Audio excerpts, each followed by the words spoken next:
Olá, seja bem-vindo ao nosso canal.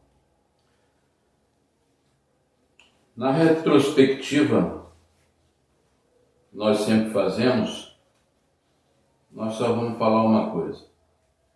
No vídeo passado, nós apresentamos o livro de Mórmon e o tiramos de dentro da sua Bíblia. Hoje, nós mostraremos a diferença entre um templo e uma capela. Bom, vamos começar definindo. Capela é um hospital espiritual onde doentes espirituais, e eu me coloco entre eles, de todo tipo de doença espiritual, devem procurar seu medicamento. Por isso que todo domingo, quando possível, não estando nessa pandemia, eu ia na capela. As portas estão abertas e todos, independente de seus pecados, sejam vermelho como a escarlata, são bem-vindos. Estão ali para serem curados de sua mazela. Estão procurando auxílio espiritual. As sinagogas que nós às vezes encontramos na Bíblia, nos tempos de Jesus, seriam nossas capelas hoje, com o assento para o público, uma arca com os rolos, seriam os livros. Naquela época, uma das formas de se formar um livro era um papiro com duas varinhas que eram abertas, eram chamados rolos. E uma mesinha, que seria um púlpito hoje, para leitura. Agora, os templos são bem diferentes.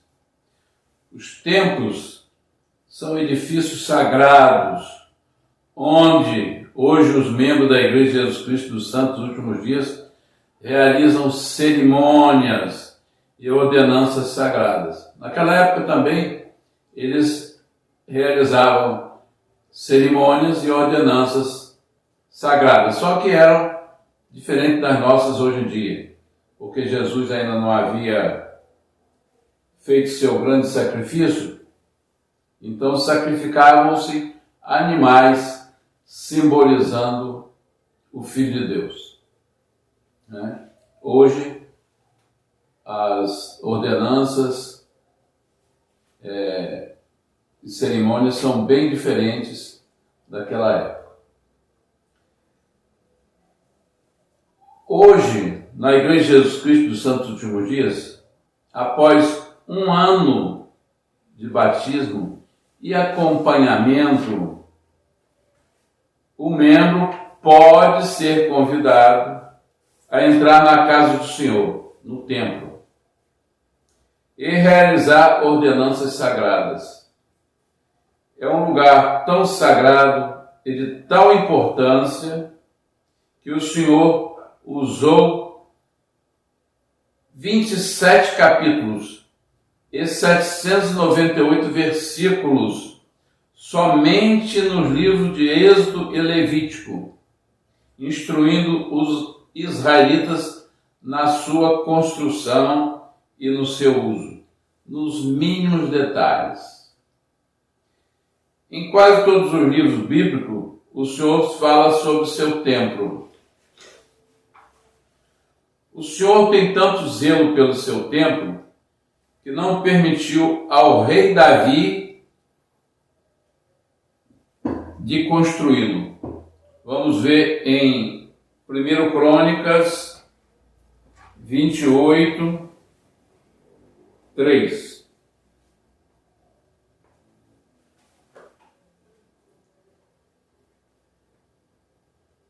Porém, Deus me disse, isso é Davi falando, Davi estava falando que ele já tinha todo o material, todo o ouro necessário para as bacias e todo o utensílio que teria que levar o ouro e outros materiais, ele já tinha tudo preparado. Porém, o Senhor lhe disse: não edificarás casa ao meu nome, porque és homem de guerra e derramaste muito sangue. Então nós vimos que Deus proibiu Davi, o rei Davi, de construir um templo em seu nome naquela época. Hoje nós vemos aí as pessoas alugando galpões ou construindo galpões e dando o nome de templo do Evangelho, de tudo quanto é tipo. Então, nome é figura geométrica, Evangelho redondo, Evangelho quadrado, templo de tudo quanto é nome, né? Mas nós vemos que não está havendo seriedade. As pessoas não conhecem, não sabem o que é um templo. E enganam os membros que vão lá frequentá-lo. Nós vemos que em João 2, 13 e 17, vamos abrir aqui em João 2, 13 a 17, para nós vermos o que Jesus fez no templo,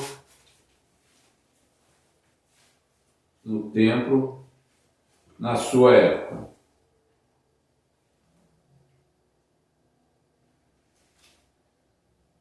João 2,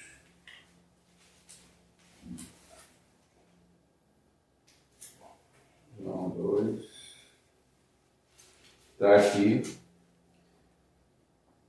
Os mercadores expulsos do templo. Todo mundo já leu essa escritura, mas é necessário que nós possamos lê-la novamente nesse momento para vê-la dentro do nosso contexto.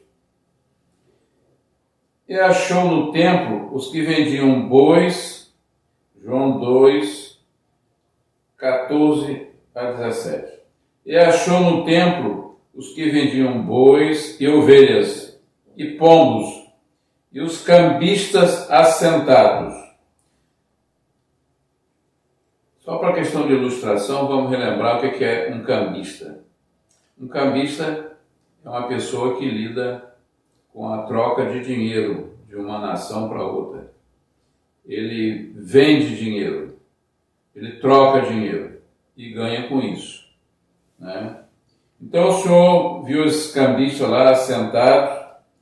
O que aconteceu? Olha o detalhe. E tendo feito um açoite de cordões, quer dizer, corda, né? Um chicote, um açoite, um chicote. Isso ele já tinha feito um açoite. Lançou todos fora do templo, também os bois e ovelhas, e espalhou o dinheiro dos cambistas e derrubou as mesas.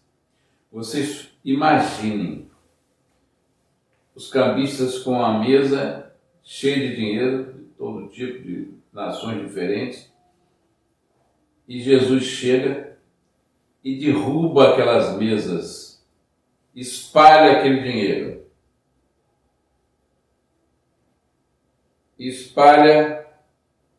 espalhou o dinheiro dos cambistas e derrubou as mesas.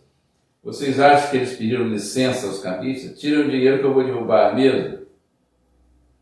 Ele derrubou as mesas, meteu o pé nas mesas, derrubou as mesas dos cambistas e espalhou aquele dinheiro pelo chão, né?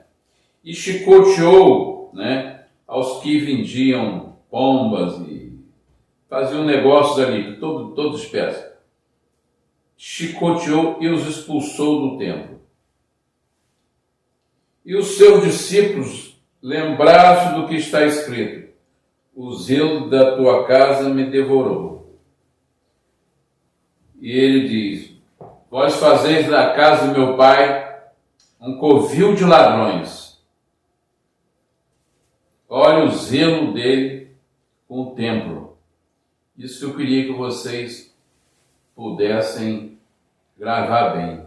Olhem o zelo de Jesus com o templo, casa do meu Pai. Eu, quando ouço alguém falar, até mesmo na minha igreja, que a capela é a casa de Deus, fere os meus ouvidos. Capela não é a casa de Deus, é propriedade de Deus. A casa de Deus é o templo, é uma embaixada celestial. Todos vocês sabem o que é uma embaixada. Uma embaixada é a parte de um país dentro do outro. Aqui nós temos embaixadas de dezenas de países dentro do Brasil. E nenhum de nós pode entrar numa embaixada dessa sem ser convidado. Por quê? Porque é um local que representa aquele país. Por exemplo, se eu for na embaixada da China querer entrar, eu não posso sem ser convidado. Porque ali é um pedaço da China dentro do Brasil. Ninguém pode entrar sem ser convidado. Tem a segurança na porta, no portão, que vai me impedir. Vai impedir minha entrada ou de qualquer um de nós. Nós somos brasileiros, está aqui dentro do Brasil, mas não é nossa terra, representa a China. E o que é um templo? É uma embaixada celestial. Representa um pedaço do céu aqui no Brasil. Nesse caso, aqui no Brasil, quando é aqui no Brasil. Que hoje existem, a Igreja de Jesus Cristo tem quase 200 templos em todo o mundo. Ninguém pode entrar sem ser convidado pelo Senhor.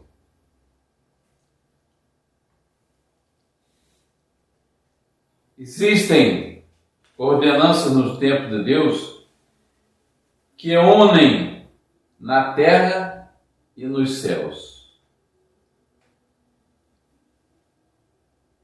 Vocês se lembram das chaves que o Senhor deu a Pedro quando o chamou como presidente da sua igreja?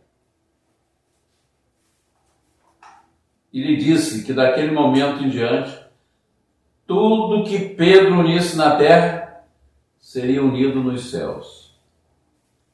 O Senhor lhe deu as chaves para que ele pudesse unir na terra e nos céus.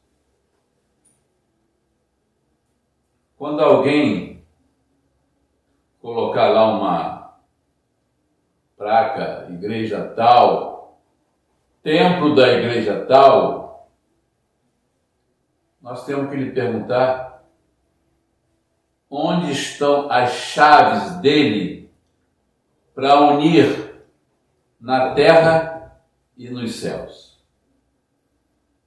Eles não a têm, eles não as têm. Essas chaves foram dadas a Pedro.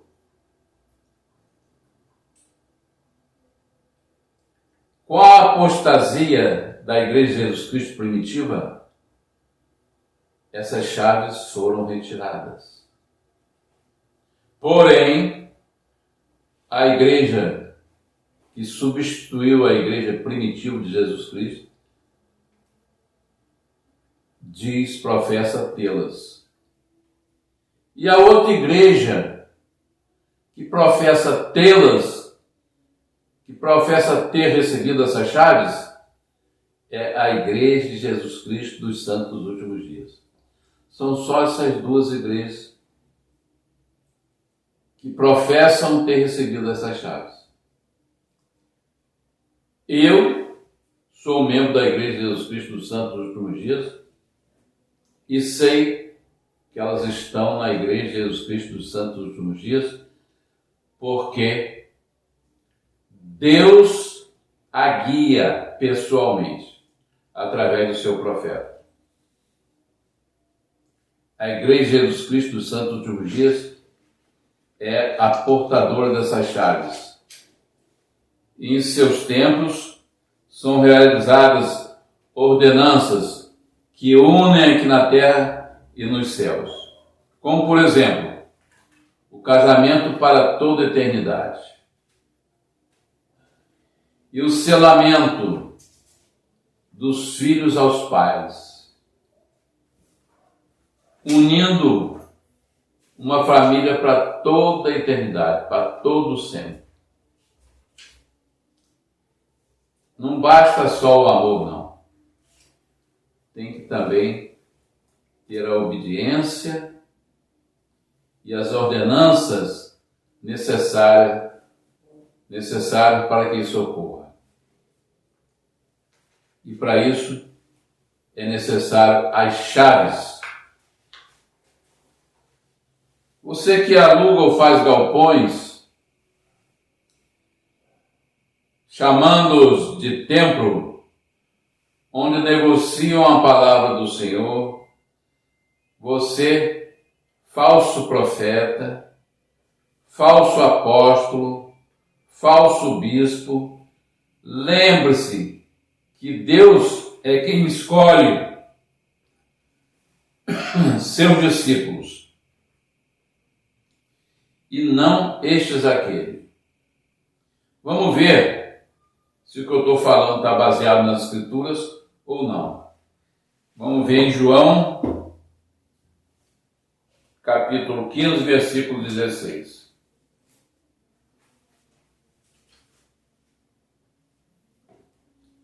O próprio Jesus Cristo falando: não me escolhestes vós a mim, mas eu vos escolhi a vós e vos nomeei, para que vades e deis frutos e o vosso fruto permaneça. Quem vos nomeou como representante de Jesus Cristo? Onde estão as vossas chaves?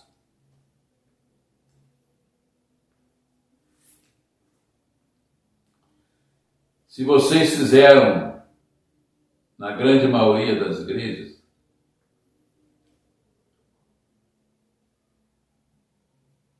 uma reforma contra a Igreja Católica,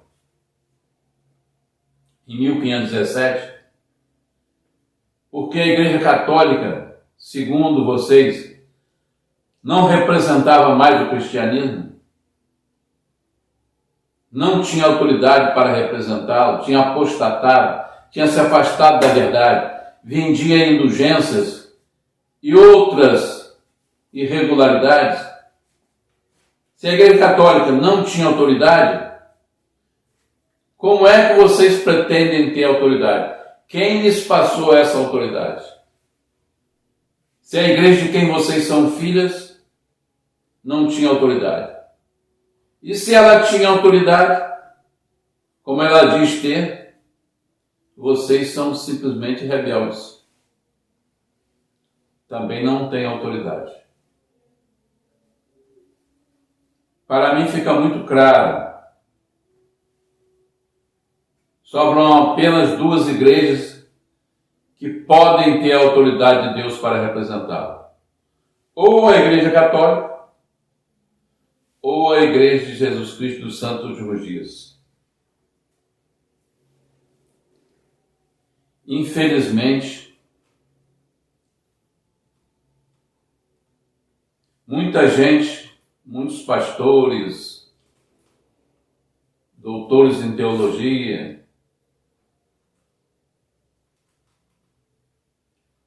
por falarem grego, aramaico, entenderem de latim, acham que estão autorizados a representar Jesus Cristo. Mas esse não é o caminho. Eu aconselho cada um de vocês a se matricular na mesma escola usada por Paulo, onde em Gálatas 1, 11, 12, ele fala assim: porque o evangelho que vos apresento, não o recebi de homem algum, mas pela revelação de Jesus Cristo. Nós aprendemos, quem aprende, aprende por revelação. Vamos ver aqui em João, 1 João 2,27. Ele fala assim: e a unção que vós recebestes dele fica em vós, e a unção que vós recebestes dele fica em vós, e não tendes necessidade que alguém vos ensine, mas como sua unção vos ensina todas as coisas e é verdadeira, não tendes necessidade que ninguém vos ensine. Então nós vemos que nós aprendemos através do Espírito Santo. O Espírito Santo é quem ensina. Este é o Evangelho de Jesus Cristo. O Evangelho que tem as chaves para unir na terra e nos céus. Deus é muito bom. Muitas pessoas, homens e mulheres de valor, se sacrificaram, deram suas vidas, assinaram seus testemunhos com o próprio sangue, para que nós hoje pudéssemos ter esse Evangelho. Nós temos um profeta que é o porta-voz de Deus para toda a humanidade. Nós somos guiados pelo próprio Deus, por Jesus Cristo. Ele é que guia a sua igreja. Eu quero deixar esse vídeo junto com esse testemunho meu, em nome do nosso Salvador e Redentor, o Senhor Jesus Cristo. Amém.